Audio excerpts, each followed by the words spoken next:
नमस्कार दोस्तों, स्वागत है आपका न्यू डिस्कशन में। आइए डिस्कस करते हैं आज का करंट अफेयर्स। जीपीएस अंकलेट्स के बारे में दिया है, जिसे बोलते हैं जीपीएस पायल या जीपीएस कंगन। भारत में पहली बार इसे इस्तेमाल किया गया है। हालांकि जो यूनाइटेड किंगडम, संयुक्त राज्य अमेरिका, मलेशिया जैसे देशों में पहले से ही जीपीएस ट्रैकर के साथ किसी कैदी को रिहा किया जाता है, लेकिन भारत में इसे पहली बार इस्तेमाल किया गया है। किसी कैदी को ये जीपीएस पायल पहनाकर इसे रिहा कर दिया जा रहा है। ये ट्रैक करता है। इसकी गतिविधि क्या है, कहाँ पर इसे पहली बार लॉन्च किया गया है? भारत के जम्मू कश्मीर में। ध्यान रखिएगा, भारत के जम्मू कश्मीर में एक कैदी को, जिसका नाम है गुलाम मोहम्मद भट्ट। यहाँ पर देखिए, इनका नाम है गुलाम मोहम्मद भट्ट। इसे गैर कानूनी एक्टिविटीज़ के लिए जो अधिनियम बनाया गया है, गैर कानूनी एक्टिविटीज़ रोकथाम अधिनियम, उसके तहत ये आरोपी था। इस व्यक्ति को जो ग्लोबल पोजिशनिंग सिस्टम, जिसे जीपीएस बोलते हैं, ग्लोबल पोजिशनिंग सिस्टम, उसके साथ एक जो अंकलेट्स था, पायल था, उसको चिपका कर वो ट्रैकिंग डिवाइस है, ये यहाँ पर देखिए पैर में जो टखने के पास है यहाँ पर पहनाया जा रहा है। पहनाने के बाद इसे रिलीज कर दिया गया, छोड़ दिया गया। यह एक ऐसा जीपीएस ट्रैकर्स है कि आप कहीं भी, मतलब कैदी कहीं भी जाएगा उसे ट्रैक कर लेगा आसानी से, यदि इससे छेड़छाड़ की जाती है। जैसे ही कैदी के द्वारा या किसी अन्य पर्सन के द्वारा इसे छेड़छाड़ किया जाता है तो ये अलार्म बज जाता है। अलार्म बज जाता है, पता चलता है कि जो कैदी है इसे छेड़छाड़ करने की कोशिश करता है। यह तभी हटेगा जब इसे डिस्ट्रॉय करके हटाया जाएगा, तो भी कैदी पकड़ा जाएगा, आसानी से इसे पकड़ा जा सकता है। तो भारत में इसे पहली बार लॉन्च किया गया है। उदाहरण के रूप में, एक उदाहरण के रूप में कि अगर ये सक्सेस होता है तो जो कैदियों की भीड़ होती है कहाँ पर, जेल के अंदर, तो उसे रिलीज किया जा सकता है कुछ मानवीय कारण की वजह से। ये था जीपीएस अंकलेट्स यानी पायल्स के बारे में। याद रखिएगा, भारत में इसे पहली बार लॉन्च किया गया है। थोड़ा जीपीएस के बारे में देखेंगे। जीपीएस यानी ग्लोबल पोजिशनिंग सिस्टम, यह एक सैटेलाइट बेस्ड नेविगेशन सिस्टम है, जो स्थान हो गया, वेग हो गया, समय हो गया, इस डेटा को सिंक्रोनाइज करता है और उपग्रह का जो रिसीवर होता है, सैटेलाइट का जो रिसीवर होता है, और उसका एल्गोरिदम का उपयोग करता है। जिससे जीपीएस का उपयोग कहाँ किया जा सकता है, चाहे हवाई क्षेत्र हो गया हो, चाहे समुद्री क्षेत्र हो गया, चाहे तो भूमि पर कोई यात्रा कर रहा है, कोई भी व्यक्ति अगर यात्रा कर रहा है तो उसको आसानी से ट्रैक किया जा सकता है। यह 24 घंटे काम करता है। ध्यान रखिएगा, ये 24 घंटे तक काम करता है। जीपीएस यानी कि जो जीपीएस है, इसकी सटीकता इतनी होती है, कुछ जीपीएस ऐसे होते हैं इसकी इतनी सटीकता होती है कि 1 सेंटीमीटर के स्थान पर भी अगर कोई चीज़ है ना, तो उसको स्पष्ट रूप से दिखा सकता है। कुछ जीपीएस इतना तगड़ा काम करते हैं। ये अमेरिका का है जीपीएस, जो नेविगेशन सिस्टम है अमेरिका का है। वहीं भारत का कौन सा है? भारत का है नाविक, जो स्वदेशी रूप से विकसित जो जीपीएस नेविगेशन प्रणाली है। नेक्स्ट, क्लाउड सीडिंग के बारे में जानेंगे। क्लाउड सीडिंग चर्चा में क्यों आ गया है? क्योंकि जो दिल्ली में जो एयर पोल्यूशन यानी कि जो वायु प्रदूषण लेवल है काफ़ी बढ़ गया है।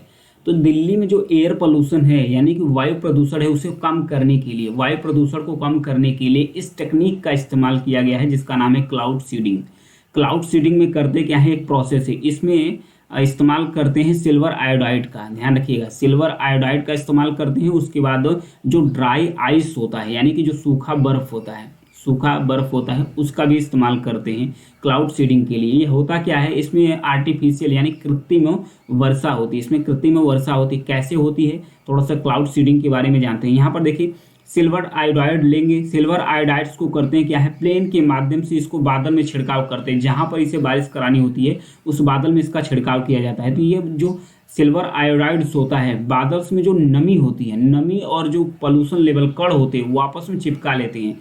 चिपका लेने के बाद एक आइस क्रिस्टल बनाते हैं। ध्यान रखिएगा, एक आइस क्रिस्टल बनाते हैं। बर्फ होता है, बर्फ जब धीरे धीरे मेल्ट करता है, जैसे ही गर्मी बढ़ती है धीरे धीरे मेल्ट करता है, पिघलता है, तो वो बारिश के रूप में यानी कि वर्षा के रूप में नीचे गिरना शुरू करता है। तो उसके साथ साथ जो धूल कण पोल्यूशन लेवल है वो भी नीचे चले जाते हैं उसी के साथ चिपक कर। तो ये फ़ायदा होता है क्लाउड सीडिंग का। कब कब इस्तेमाल कहाँ कहाँ किया गया है उसके बारे में थोड़ा सा जानते हैं।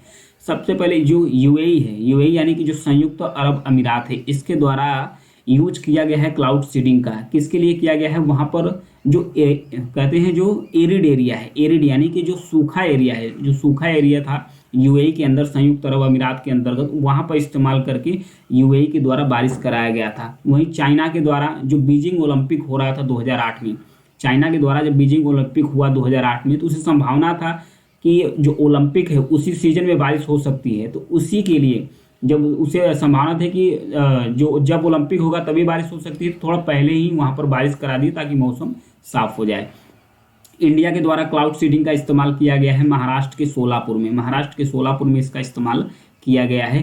किसके लिए किया गया है? तब वहाँ जब किया गया इस्तेमाल तो 18% तो जो रेनफॉल है यानी जो वर्षा है वो बढ़ गई थी। उसके साथ साथ प्रोजेक्ट वर्षाधारी नाम से एक क्लाउड सीडिंग कराई गई थी कर्नाटक में 2017 में। ये थे कुछ एग्जाम्पल क्लाउड सीडिंग के। अब क्लाउड सीडिंग होती कैसे उसके बारे में बता दिया, तो आइए आगे बढ़ते हैं। एक क्वेश्चन है इसी से संबंधित एक क्वेश्चन है, दिया है कि निम्नलिखित में से किसके संदर्भ में कुछ साइंटिस्ट वैज्ञानिक सीरस क्लाउड्स थिनिंग तकनीक के उपयोग और समताप मंडल में, ध्यान रखिएगा, समताप मंडल में सल्फेट एरोसॉल के इंजेक्शन से, इंजेक्शन मतलब वहाँ पर इंजेक्ट करना, वहाँ पहुँचाना, इंजेक्ट करने का सुझाव दिया है। कुछ क्षेत्रों में कृत्रिम बारिश कराने के लिए, उष्णकटिबंधीय चक्रवातों के लिए, आवृत्ति और तीव्रता को कम करने के लिए, पृथ्वी पर सौर हवा के प्रतिकूल प्रभाव को कम करने के लिए, या फिर ग्लोबल वार्मिंग को कम करने के लिए। ध्यान रखिएगा ये समताप मंडल में किया गया है। कहाँ पर किया गया है? समताप मंडल में एरोसॉल का इस्तेमाल किया गया है। तो बारिश तो होती है तो क्षोभ मंडल में ही बारिश के लिए क्लाउड सीडिंग कराते हैं, तो ये तो पहला ऑप्शन गलत हो जाएगा। दूसरा उस चक्रवात के लिए नहीं, ये भी गलत है। पृथ्वी पर सौर हवा के लिए प्रतिकूल प्रभाव को रोकने के लिए ये भी नहीं है, तो विकल्प हो जाएगा डी, ग्लोबल वार्मिंग को कम करने के लिए। ग्लोबल वार्मिंग क्या होता है? ग्लोबल वार्मिंग होता है कि कहते हैं कि जब पृथ्वी के वायुमंडल का और उसके सतह का जो तापमान होता है औसत से अधिक हो जाता है, औसत से अधिक हो जाता है उसका टेम्परेचर, तब इसे कहते हैं ग्लोबल वार्मिंग। इसे कम करने के लिए साइंटिस्ट ने किसका सुझाव दिया है? सीरस क्लाउड थिनिंग तकनीक का इस्तेमाल करने के लिए और सल्फर यानी सल्फेट एरोसॉल का इस्तेमाल करने के लिए। जैसे समताप मंडल में किया जाएगा तो वैसे ही जो ग्लोबल वार्मिंग है उसे कम करने की संभावनाएं दिखी।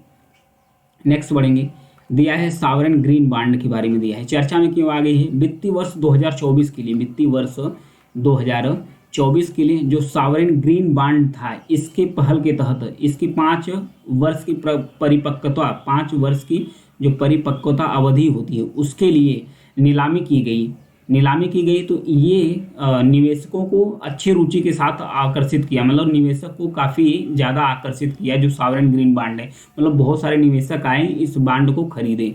बॉन्ड मतलब क्या होता है? बॉन्ड मतलब एक ऋण पत्र होता है। ध्यान रखिएगा, एक ऋण पत्र होता है जो आपको किसी कंपनी द्वारा, सरकार द्वारा, किसी संस्था द्वारा आपको दिया जाता है। बॉन्ड कहा जाता है कि ये 5 साल के लिए है, 5 साल के लिए है। ये 10,000 का बॉन्ड है, ये 10,000 का बॉन्ड है। तो आप इसे खरीद लिए, तो जैसे ही 5 साल परिपक्व हो जाएगा, एक एग्जाम्पल के तहत बताता हूँ, जैसे ही 5 साल परिपक्व हो गया तो जो बॉन्ड खरीदा रहता है तो फिर उस कंपनी को ये वापस करता है। तो ये कंपनी करती क्या है? आपको 10,000 रुपये देगी, लेकिन ये बॉन्ड खरीदने के लिए आपको पैसा कितना देना पड़ा? आपको 8,000 देना पड़ा, ताकि 5 साल की अवधि में आपको 2,000 का प्रॉफिट हो जाए। प्रॉफिट और भी ज़्यादा कम हो सकता है, लेकिन ये एग्जाम्पल के तौर पर 10,000 8,000 में एक एग्जाम्पल के तौर पर बताया ताकि समझ में आ जाए आसानी पर।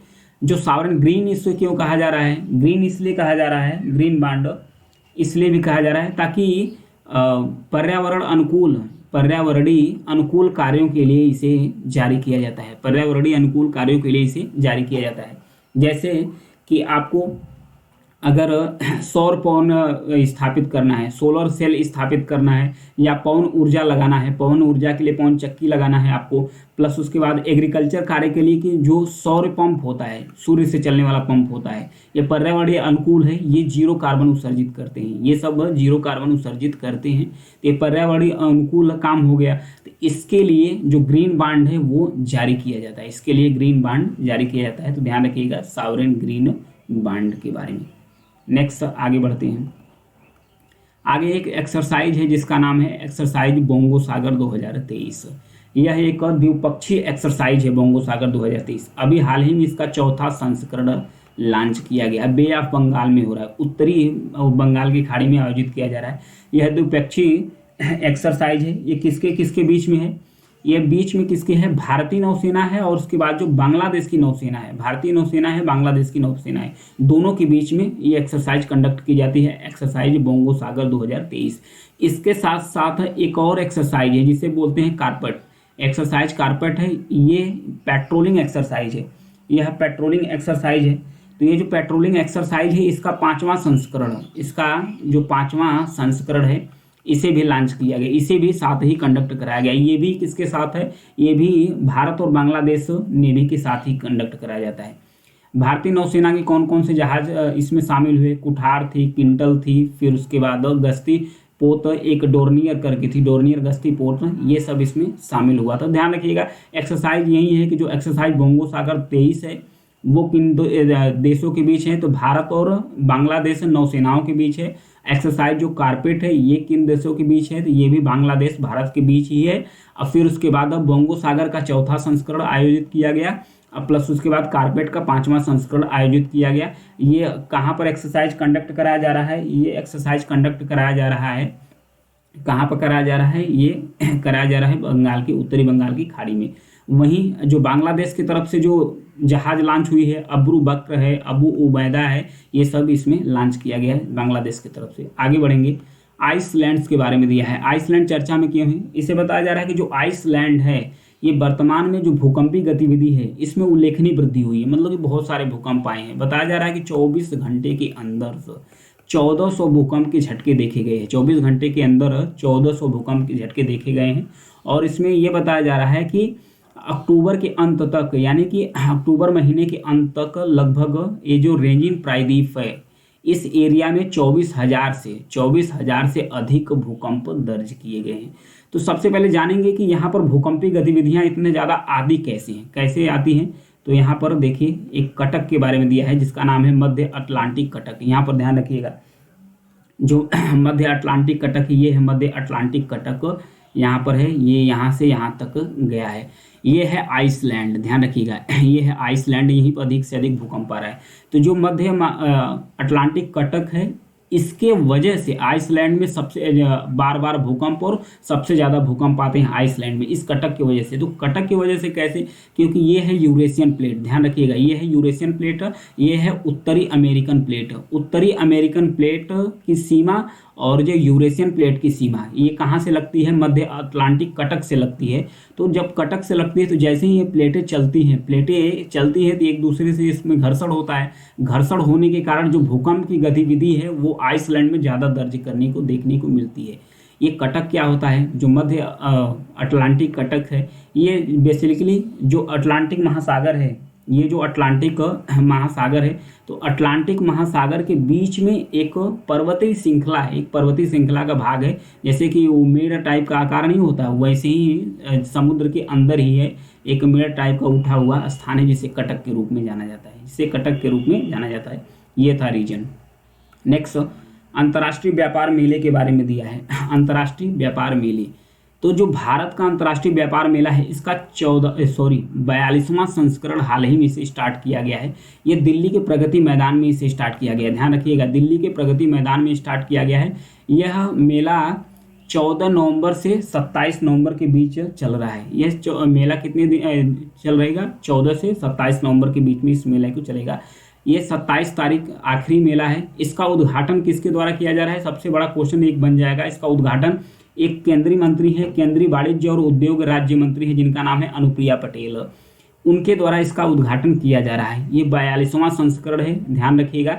ये कहाँ पर आयोजित किया जा रहा है, अंतर्राष्ट्रीय जो प्रदर्शनी वाला जो सह कन्वेंशन सेंटर है उसी हाल में ये आयोजित किया जा रहा है। ये 14 दिवसीय मेला है, 14 दिवसीय यानी कि 14 दिनों तक चलने वाला मेला है। इसकी थीम क्या है, इसकी थीम है वसुधैव कुटुंबकम। इसकी थीम क्या है, वसुधैव कुटुंबकम।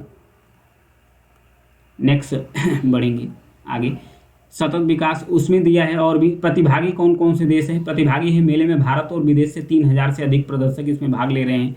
इस आयोजन में कौन कौन से देश शामिल है, 13 देश शामिल है, बेसिकली 13 देश शामिल है। अफगानिस्तान, बांग्लादेश, ओमान, मिस्र, नेपाल, थाईलैंड, तुर्की, Vietnam, Tunisia, Kyrgyzstan, Lebanon, Iran और संयुक्त अरब अमीरात सहित कुल टोटल 13 देश शामिल है। पहले 5 दिन जो वरीयता दी जाएगी, 14 दिवसीय मेला है, ये व्यापारियों को वरीयता दी जाएगी। जो व्यापारिक वर्ग है उसे आरक्षित है कि व्यापारिक वर्ग ही सिर्फ यहाँ आकर खरीद प्रदर्शन कर सकते हैं, बाकी आम लोग यहाँ पर कर सकते हैं। ध्यान रखिएगा एक क्वेश्चन यहाँ बन जाएगा कि जो भागीदार राज्य हैं, भारत के जो भागीदार राज्य हैं, पार्टिसिपेटिव राज्य है वो बिहार और केरल है, बिहार और केरल है। फोकस राज्य में कौन कौन है? दिल्ली है, जम्मू कश्मीर है, झारखंड है, महाराष्ट्र है, उत्तर प्रदेश है। ये फोकस राज्य है, इसे भी याद रखिएगा, ये फोकस राज्य है। तो आज के लिए इतना ही है। Thank you.